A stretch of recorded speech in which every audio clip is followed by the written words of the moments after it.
Welcome to our Satsang journey, the BAPS North American Yuvak Yuti podcast. Join us in real, meaningful conversations aimed to inspire us along this path. I'm the host this week, Kunj Patel, and I'm here with my good friend Ankitbhai Tiwari. No, this is really awesome. I think back to all the different ways we can engage in satsang, and I did not think 5 or 10 years ago a podcast would be one of them. So this is really cool that we get to do something like this. Yeah, it's nice sitting down and kind of just having a chat and talking about our satsang backstories. So maybe we can start with yours. Tell us a little bit about your satsang story. Yeah, man. I wasn't born into satsang by any means. We crossed paths with satsang in Tucson, Arizona. So I was born in California. Parents were immigrants in the late 80s, early 90s. You could probably guess their career occupation. They were in the hotel motel business. And of course. My dad at that time in Tucson, in early 2000s, had a partnership with just so happened to be some satsangis. Yeah. And the mandal in Tucson wasn't quite big enough where they had their own Hari Mandir. So what they would do was they use a conference hall at the hotel to do Ravi Sabhas. And I kid you not, we shared a wall with the mandir because one side of it was where our utaro was, the manager's suite, and the other side of it was where like Ravi Sabhas would happen. And my mom would take my brother and I every Sunday just because it was so natural, right? We just walk over. Dad would kind of be skeptical on going just because he was grinding to get kind of the business off the ground. But when satsang really hit for our family was when the Hari Bhakt and the Mandal finally decided we're big enough and we've outgrown kind of the conference room, the conference center, that we found an existing restaurant.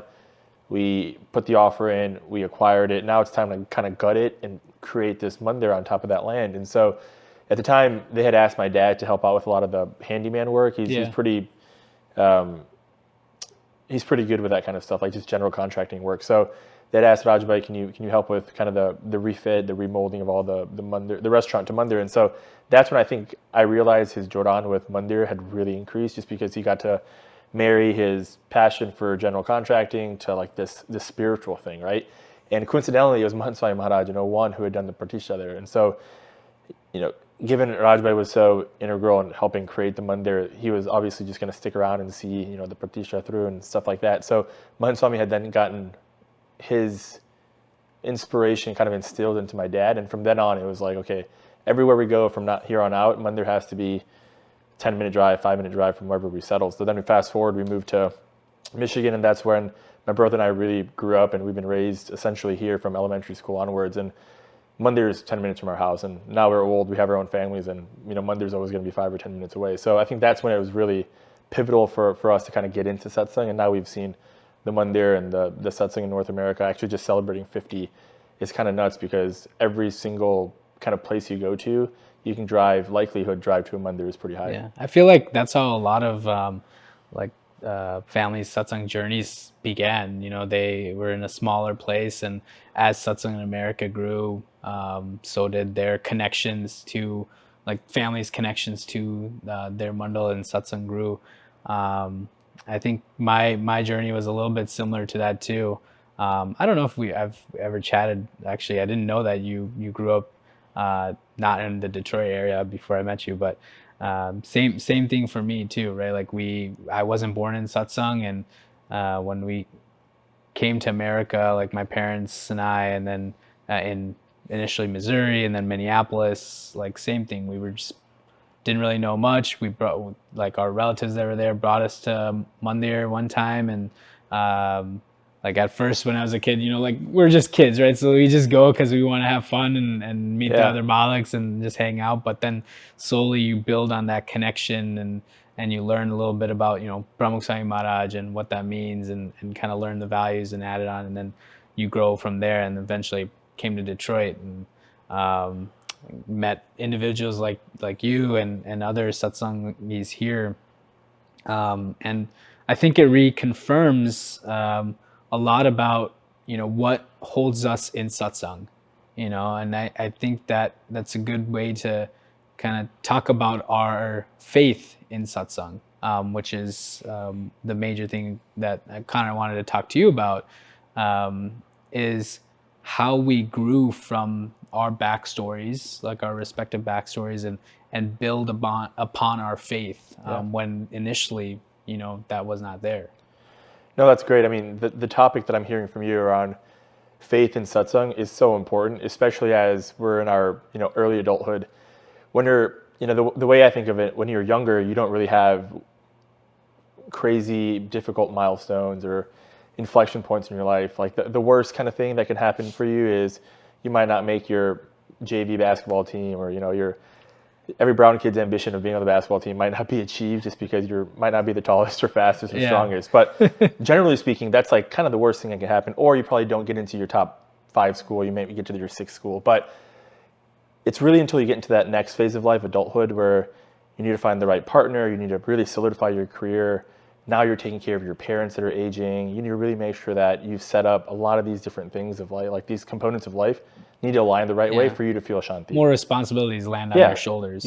So much more responsibilities on your shoulders. But that's when I think gradually, if you've built your faith and satsang the right way, that stuff should feel lighter than it actually is. Because when you're younger, like I said, right, you can probably overcome some of these things that are happening just because your peers are getting through. Your peers are helping you get through it, specifically the mandir. But it's not until you hit a really big, I think, challenge in life where you kind of get to the trough of your experiences that you're tested. And when you get tested, it's, what can I really lean on and get me out of this? Like, what can I really lean on to help me pass this test? And that's where I've seen, specifically in the last 5 to 10 years of my life, where I've been able to really lean on faith in our satsang specifically to get me through that. So I'm really excited that this is today's topic. And I think especially for some of the younger folks transitioning to kind of young adulthood, it's really important to just be cognizant, aware of what's been going on in other folks' lives, especially because if the assumption is you are hanging out at Monday Sunday to Sunday, you're probably deriving some kind of friendships from them that take you not just Sunday to Sunday, but the rest of the week. And these are like lifelong friendships. So if for me specifically, I found so much inspiration in that network from Mandir that I've built over these many years that it doesn't really require me to immediately call Mahant Swami Maharaj to find prerna or inspiration from him. I can find inspiration in everybody that I've kind of cultivated these relationships with from the Mandir. But that takes time, right? Like it gradually takes going to Shibir to relationships with our santos and these one-on-one relationships with people that attend your Ravi Sabhas to ultimately get you to a place where you can feel comfortable borrowing from their experiences. Yeah, actually, I'm really glad that you brought that up because you talk about these relationships that you've had and how they've really helped you come along the way, especially when we have high points and low points with all these responsibilities. I was really hoping to hear a little bit about how you managed to use those relationships that you've built over 5-10 years, that faith that you've grown, to help get you through the lowest points. And I think from what I've known about you, and being your friend and seeing you all these weekends and days, is that you've had that strong connection with your family as well. So tell us a little bit maybe about, how your faith has really helped you in the challenging parts of your life. Yeah, definitely.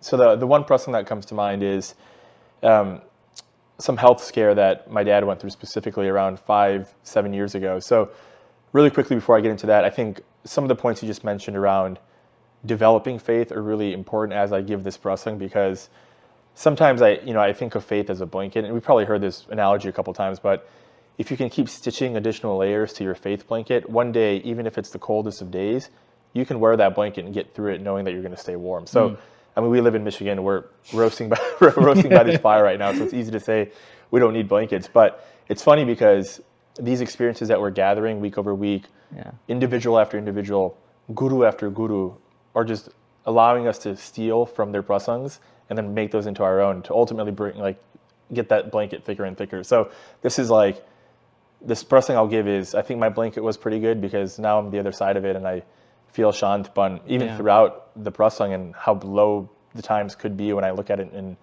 retrospect, I felt like I was still relatively stable. So for folks listening, this is a prasang about how my dad had first gotten diagnosed with cancer. So it's one of those things where, I had just graduated college. This is 2017.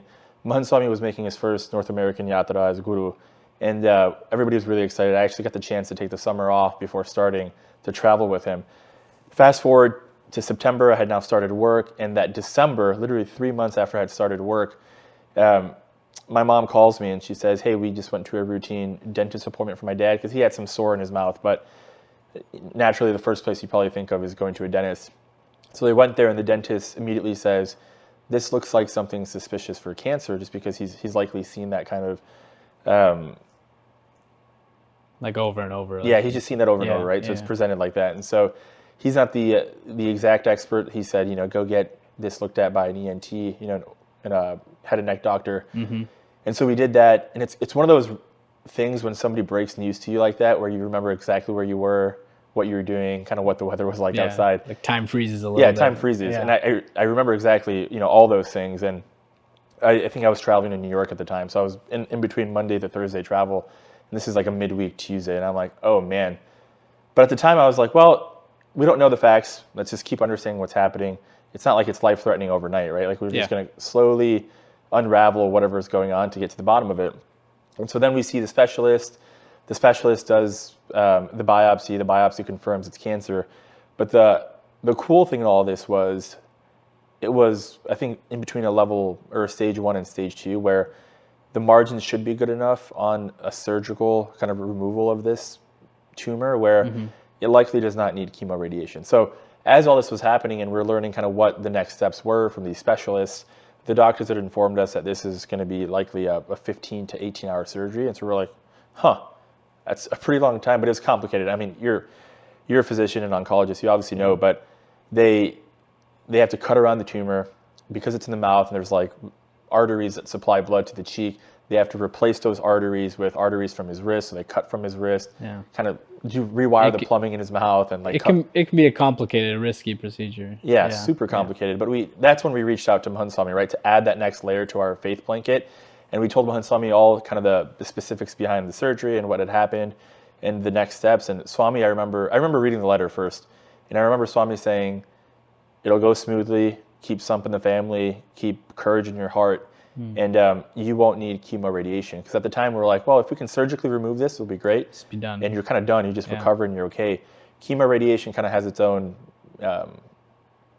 sets of challenges, I think, not just in the moment, but definitely things that last with you for a while. Yeah. So we're very hopeful that when Swami said that, this was actually something that was going to happen.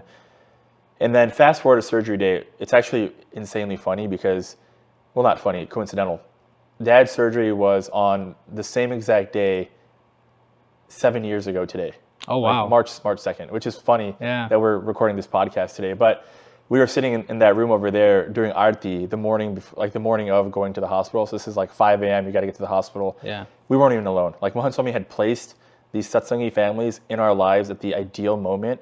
They're all at our house, and it felt like we weren't going for this like scary cancer surgery. It felt like, you're about to get on go to a wedding. Like it was that kind of vibe in the house. Like there's 5 or 6 families.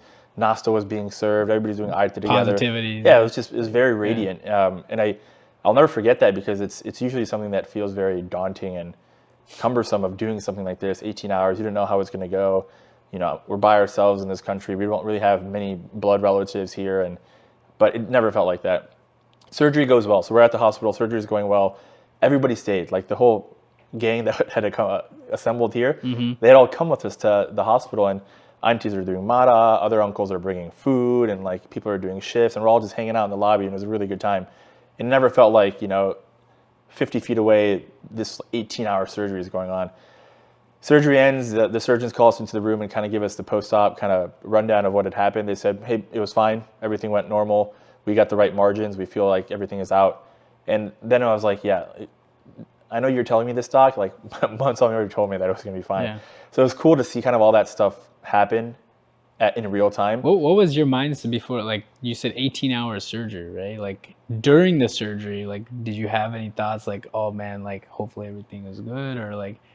Yeah, I mean, it's human nature, I think, to always think like, what if? Like, what if the lights go out and the storm hits the hospital and they can't kind of get the equipment working or something in time? Or what if like they hit something and they're not supposed to hit something? Like there's all that stuff going on. But the environment that the Mandir group created at that moment never allowed you to even get in your own thoughts. And that's like, that's one of the things that really can be detrimental to mental health is getting in your own thoughts, especially, if you're alone more than you're not, or you're hanging out with folks that think similarly. Like it's very easy to fall into those traps. But if you can surround yourselves with folks that are like-minded and kind of have that same spiritual backing, it's very easy to stay afloat. And so that's exactly what I was experiencing was these uncles, these aunties, these, my peers, my friends, they're all hanging out. Even if they're not there physically, the texts, the FaceTimes, it felt like, I never had the opportunity to get into my own head. It's a supportive group. Exactly. Yeah.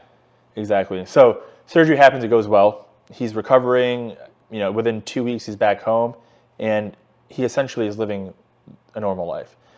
Now, the crazy thing is, fast forward a year from that point, he starts getting swelling in his cheek, the same side where he had all the surgery. And immediately my mom and her are like, we're already on edge because it's the same side everything happened.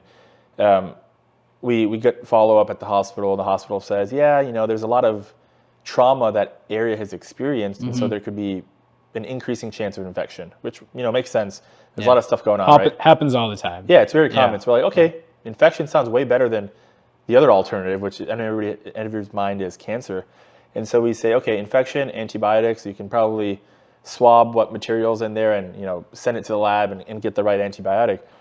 Man, they exhausted every antibiotic the hospital had. And at this point, gradually it's getting worse and worse. The swelling is increasing. The pain is at an all-time high.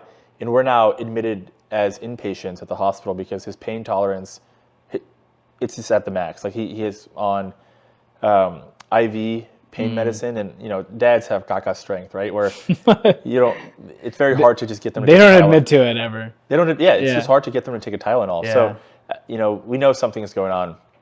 And this is another magical moment of the faith blanket where you're always leaning on a higher being, like Mahant Swami Maharaj, the Satsang network you've built, our gurus that are kind of inspiring our peers to then give you the inspiration. So the serendipitous moment that happened at this point was I had a college friend. Her dad was an infectious disease doctor. So when I think infection and antibiotics, I think that's the right profession. And so I asked her, I was like, hey, can I talk to your dad? And easily she's like, yep. Call Akshay Uncle. Akshay Uncle says, hey, it might not be an infection at this point if they've tried everything. Not sure why the hospital's not taking the right next steps, but coincidentally, my friend from residency is the chief of infectious disease at that hospital. So I'll give him a call and he'll swing by. So the next, I think, 2 hours, he swung by and he looks at it and he's like, yeah, I don't think he's getting better with all the antibiotics the team is using. My recommendation would be get him to the OR, open him up, and biopsy what's going on, which it sounds scary because that probably tries to indicate whether you have cancer or not, or it recurred or not, but it seems like the right next step. Otherwise, you keep ignoring it. And so we're thankful that he did that because it happened the next day. It really required the team to get pushed by the chief to do that next action. And so now we're waiting on the results of the biopsy, and we have a follow-up with the oncologist. And so we see the oncologist, and as we're about to go into the back room to meet doctor one-on-one, my mom gets a phone call from a scheduler, and the scheduler is from the chemotherapy department. And so my mom's like, okay, some chemotherapy scheduler is calling me. I don't know what she wants. And I immediately clicked that, okay, they're a step ahead of us. They've relayed the information from the results. The cancer has recurred, and that's why they're trying to get us on the schedule. And so, literally 2 minutes after that, we go into the room, talk to the doctor. Doctor confirms the exact same thing. He's like, yeah, it recurred. This time it's spreading faster, and the area is so beat up where you can't surgically get it. Like, the only option is chemo and radiation. And he said, I'm a very statistical, data-driven guy. So I was like, doctor, what are the chances here of full recovery? And he says 10 to 15%. And he's very matter-of-fact about it. He's like, hey, I've done a lot of publications. I've done a lot of academic research on this area. It's really hard. It's challenging to get back from what he had. And I was like, oh, like this is like, again, one of those moments where time freezes. He says 10 to 15%. You just said you're a mathematical guy, right? Like, yeah, it's tough, right? And it's like, okay, well, we can't just magically change anything. We just got to follow the next steps. Then they schedule us for chemotherapy. the same day as we're trying to get out of the hospital. And they say the next available slot is 3 weeks from now. And I was like, huh. Well, I guess it is what it is. 3 weeks from now is the best we got. So like, let's sign up. Then we're on the way home, and I remember the bhajan that played, and it was just very, very iconic because it wasn't queued up. It wasn't the same album, but I think just randomly it had shuffled onto Harijana Sachare. And I remember again where I was on the highway when it played, and the car was so dull because we had just gotten this news. My mom was in the car, my dad was in the car. I called a couple of family friends to give them the news, but it was like you were just driving back from a funeral kind of atmosphere. But when the bhajan came on and you heard the lyrics and you remembered, like, if you have courage in your heart, you will get through these trying times. And who else is better fitted to get through trying times than satsangis, right? We're not average folks. We've had the pleasure, the experience, the privilege of being around not just our gurus that have shown us the way to get through challenges, but Monday through Sunday, all these folks that are in our local community mandirs, there's dozens of folks that you can draw experiences and inspiration from. So that's where I was like, well, we can get through this. And there's been multiple prasangs in our mandir in the last 5 to 10 years of really trying times for really staunch Hari Bhakto that have made it through. And that's immediately what I remembered. So I was very grateful that, Mahan Swami was still sticking through all his words and said, keep sump, keep courage, you'll get through it. But the story gets so much crazier. So now we're waiting the 3 weeks, but Varil Hari Bhakto, some of the senior Hari Bhaktos from Mandir, when I told them all this was happening, they're like, okay, it might make sense to get a second opinion. Like 3 weeks doesn't seem like it's aggressive enough to kind of get on top of this. And I say, yeah, but Dad has this, HMO insurance plan where he can only go to this system because it's in their network. We can go outside the network. We just have to be ready for whatever kind of process that is, whether it's getting authorized to just walk in or being ready to pay the bill, whatever it is. And they said, don't worry, we'll figure that out. Again, this is another magical moment that Mahan Swami had dropped in my life. One of my really good childhood friends, Ryan, he kind of sensed, and we used to work together, and he sensed like, hey man, things going on at home, you're not the same, what's going on? And I told him about Dad, and he says, hey, my dad, his really good friend is head of head and neck surgery at University of Michigan. And this is out of network, but it's one of the better institutions, better universities, better medical centers in the country. And he says, I can talk to my dad could talk to Dr. Scott, who's this ENT doctor, and kind of get you a consult if you need it. And I said, that'd be awesome. So he does that. This is a Friday afternoon. Dr. Scott calls me within an hour, right? He gets my number from Ryan's dad, calls me within the hour. I tell him what's going on. Yeah. And he says, come in Monday morning, first thing. And I'm sitting here like, Dr. Scott, we're not in network. Really appreciate it. We're not in network, just FYI. He's like, don't worry, we'll figure that out later. Just come in. And you're a doctor. How hard is it to get on a schedule the next day? Impossible. If you call on a Friday to get a Monday appointment like that, especially with insurance issues, that's a miracle. Yeah, so I'm sitting here like, this is Swami's doing, right? There's no other chance this would happen. Monday we get in. We go to the University of Michigan. We're there, and all these appointments are so kind of scary for all of us. There's a couple Hari Bhaktos specifically from our mandir, Mukesh Uncle and Renukanti. More senior Hari Bhakto, been around the Detroit area for a very long time. When you think Detroit Mandal, you think of them. Mukesh Uncle was actually a big part of CFI in 91 too. So he's had satsang for a very long time in his life. But they acted as our kind of guiding light through all of this. Like they would come to these appointments with us. So the 3 of us, me, my mom, my dad, plus Uncle, Auntie, us 5 would go to the hospital together. So we're in the office of Dr. Scott McLean. Over the weekend, I had the old health system send over all the records, the medical records, the charts, the images, the labs, etc. And he had seen all that stuff, and then he immediately says, he shows me on the computer, hey, the cancer is spreading up the side of his cheek. It's up, and it's really close to get to the base of the skull. And the second it gets to the base of the skull, it magnifies the challenge. Like it is exponentially harder to fix this thing if it gets there. And so, I kid you not, we did not go home that day. He admitted us the next hour. So we went from the clinic up to the inpatient floor, and they had ordered chemotherapy the same day, and it started the next day. And at this time, I'm still probably 2.5 weeks away from starting at the other org.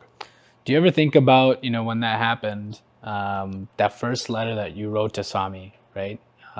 In that moment, that comes to mind, right? Like, you wrote to Swami and Swami said, don't worry about it. You don't need anything. Like, did that ever come to your mind? Yeah, I think about it all the time. I think when Swami says keep sump in your family, it's not just the people that you share blood with, right? Like the sump that I remember the most is with Mukesh uncle, Renuka auntie.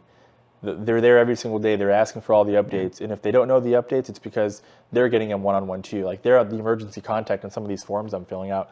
And they don't need to. They don't know me anything, right? We're not related like that. But they're an extension of your family. They're an extension of the family, right? Yeah. And because they're there, I have more courage. And they're only there because Mahant Swami is playing 3D chess. You know, we think it's tic-tac-toe when you write a letter and Swami gives you a one-off response, right? We've heard the prasangs of, Swami, what color bike should I choose, the blue or red one? It feels very two-dimensional, black and white binary.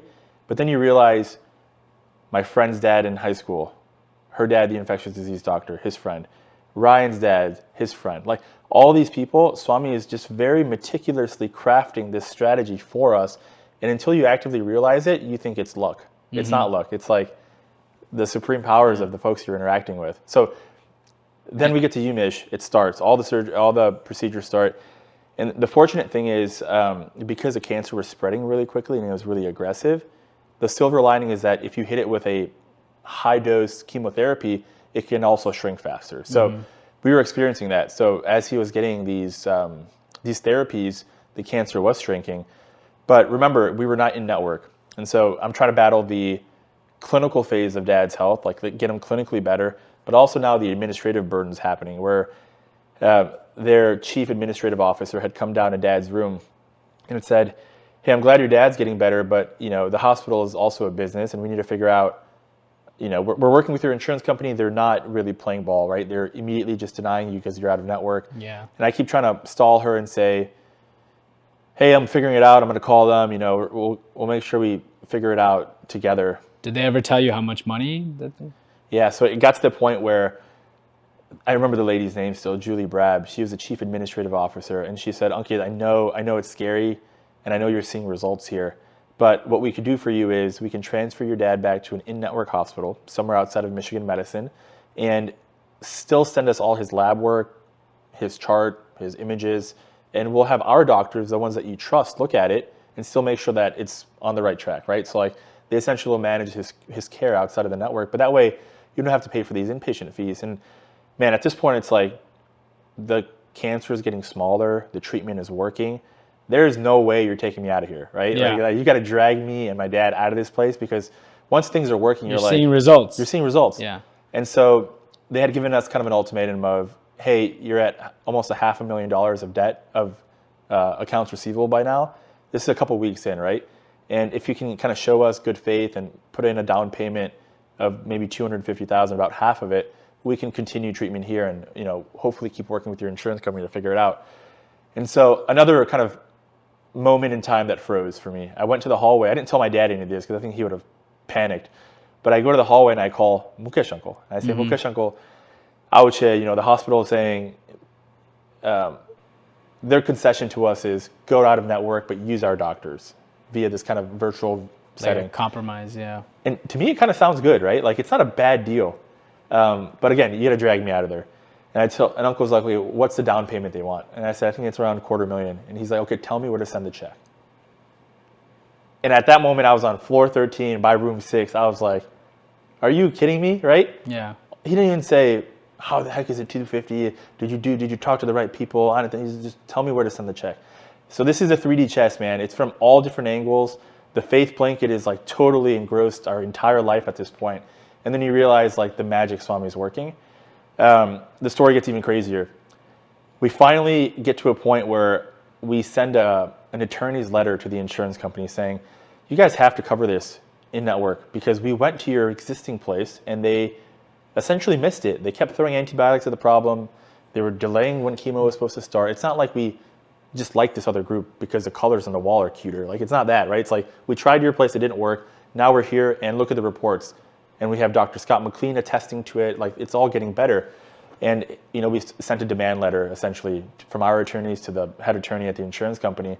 And then that really sparked him up. And then I get a call from the chief legal officer at the insurance company. And he says, all the coverage for your dad at the University of Michigan is one-time exception covered from here on out. And I was like, oh my God, right? This is great.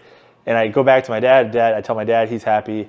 Julie, the CAO from UMich, she comes back and I tell her this and she was like, I will never forget this. She says, Ankit, my best friend was dying from breast cancer while I was serving as a chief administrative officer at this hospital, and I couldn't bring her here because of the insurance thing. And I'm like, dude, I'm just a nobody. This is like random, like magically happening because Mukesh Uncle, my guru, my friends, my network, like Satsang, right? And all this stuff is happening, and we couldn't do it by ourselves. But imagine all these steps. Like, it's not going to happen overnight. Like you have to have one, the ability to just be stable throughout this and think clearly. But even if you're not able to, your buddy from Bala Sabah, I bet you that you're still friends with right now, will help you do that. Yeah. The kaka that you look up to at Mandir will help you do that. If not, the letter that you wrote from Mahant Swami 3,000 miles away will help you do that. So there's so many ways. There's so many moments in that prasang that you could have easily been like, oh man, this is happening, and there's some negativity that comes to your mind or creeps in. But as you were saying, right, like you thought about that in the beginning, who Mansami Maharaj, what he said, and then how he kind of laid the groundwork for everything that happened along the way. Yeah.